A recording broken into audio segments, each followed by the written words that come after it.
êtes ici ce soir pour participer au grand jeu de questions pour un EM1. Le principe est simple, une question va être posée et vous allez devoir y répondre. Celui qui est le plus rapide pourra répondre le premier à la question. Donc nous présentons aujourd'hui deux EMiennes, donc Anne-Charlotte Hérault ici présente et Hortense Martin. Donc aujourd'hui nous avons un thème particulier qui est le thème de la musique. Ce dernier est originaire d'un pays de l'Est, le pays du matin frais. Nous allons donc commencer le jeu en essayant de deviner quel est ce dernier, quel est le thème de ce dernier. Première question, quel est ce genre musical? 1. La K-pop. 2. Le reggae. 3. L'électro.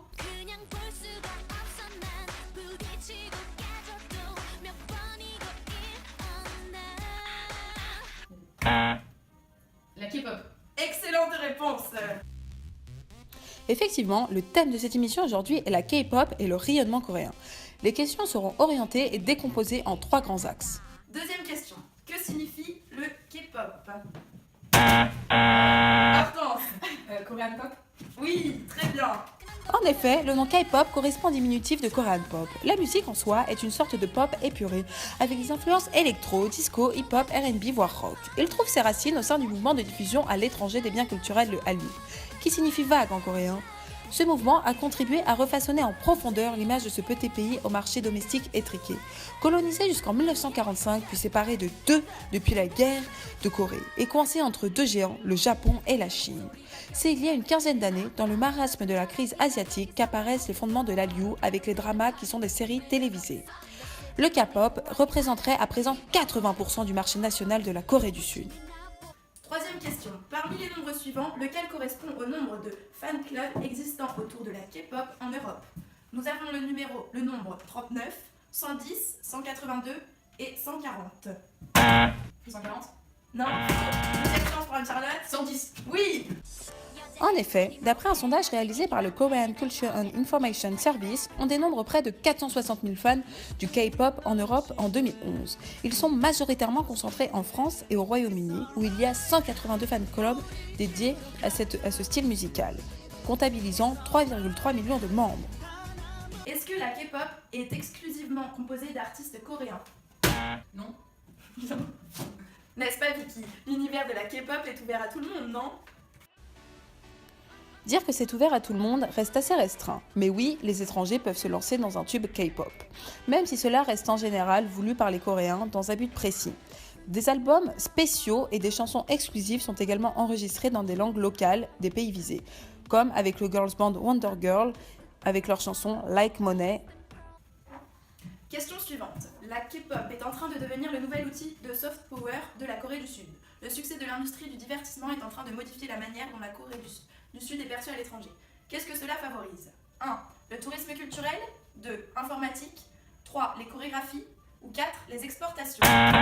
Le tourisme culturel. Vrai, c'est bien. En effet, les agences effectuent des partenariats avec des labels étrangers afin d'assurer la promotion des artistes à l'international. Par conséquent, dès le commencement de l'étape de production, le groupe est vu comme un produit conçu pour un marché global. Les productions des albums à l'étranger sont assurées par des labels de réseau. Des compositeurs et des chorégraphes reconnus sur la scène internationale peuvent être sollicités. Des chansons sont réalisées exclusivement pour certains marchés et des membres de nationalités diverses sont inclus dans les formations. Pour vous, comment devient-on chanteur K-pop? 1. Avec de la chance. 2. En participant à un télécrochet. 3. En sortant d'une école spécialisée K-pop. Ou 4. En faisant du théâtre. En participant à télécrochet. Non. Avec de la chance. Ah bah non. La réponse était la 3. En sortant d'une école spécialisée K-pop. En effet, la plupart des groupes de K-pop sortent d'écoles spécialisées où l'exigence de la formation est très difficile. Poussés par leur maison de production, les membres des groupes travaillent très dur pour apprendre à jouer, chanter et danser tout en parlant plusieurs langues et en renonçant à toute vie privée. Quel est le mode de diffusion le plus utilisé pour faire connaître et écouter les groupes de K-pop?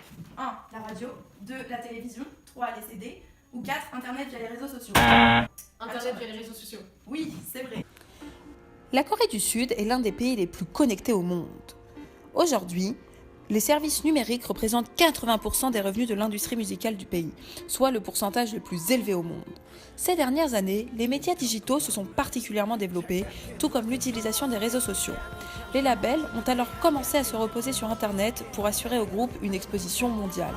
Quel est le budget culturel annuel de la Corée? 1. 1 million. 2. 10 millions. 3, 50 millions ou 4, pas de budget. Pas de budget. Très optimiste. 10 millions. Oui, vrai. Au sein du ministère de la Culture coréenne, il existe des départements dédiés à la diffusion de la culture du pays à l'international selon différentes thématiques. L'enveloppe budgétaire qui est dédiée atteint 10 millions d'euros par an. D'autre part, les autorités coréennes semblent prêtes à largement soutenir la diffusion de la K-pop et de la culture coréenne en général, dans le but d'attirer l'attention internationale. En effet, la Corée ne dispose pas de beaucoup de ressources naturelles. Dans quelle mesure les jeunes s'inspirent de la pratique de leurs ancêtres? Réponse 1, la notion de respect. 2, la notion de sacrifice. 3, la notion de budget. Ou 4, la notion de patriotisme. Anne-Charlotte? Je dirais la notion de sacrifice. C'est vrai. Poussés par leur maison de production, les membres de groupe travaillent très dur pour apprendre à jouer, chanter et danser tout en parlant plusieurs langues et en renonçant à toute vie privée. Le système de fabrication est donc bien basé sur cette notion de sacrifice. Ces jeunes gens reproduisent dans l'industrie culturelle ce que leurs parents pratiquaient dans l'industrie tout court. Quel est l'intérêt pour les autorités coréennes de soutenir la diffusion de la K-pop et de la culture du pays en général? Réponse 1, dans le but de devenir la première puissance économique mondiale. Réponse 2, dans le but d'importer davantage. Réponse 3, dans le but d'attirer l'attention internationale. Dans le but de devenir la première puissance économique mondiale. Non, faux. Anne-Charlotte? J'aurais dit la même chose. Eh bien, vous aviez tort, c'était dans le but d'attirer l'attention internationale. Eh oui, vous ne vous en doutiez pas, la K-pop dispose de l'appui des institutions culturelles nationales. Les autorités coréennes semblent prêtes à largement soutenir la diffusion de la K-pop et de la culture coréenne en général, dans le but d'attirer l'attention internationale. Cependant, mesdemoiselles, vous étiez sur la bonne voie puisque le K-pop entraîne des interactions linguistiques et culturelles, lesquelles se convertissent en résultats économiques. Dynamisation du secteur touristique, attraction des talents étrangers prêts à s'expatrier dans le pays, multiplication des acteurs intéressés pour investir en Corée du Sud et développer des affaires. Mais d'ailleurs, Vicky, savez-vous si la K-pop a une influence sur l'apprentissage de la langue? En effet, selon une étude réalisée par l'université sud-coréenne Kyunggi, 58% des apprenants en langue coréenne désignent la K-pop comme le facteur déclencheur de leur goût pour cette langue. Par ailleurs, ils sont 18,8% à avoir visité la Corée du fait de leur engouement pour le K-pop.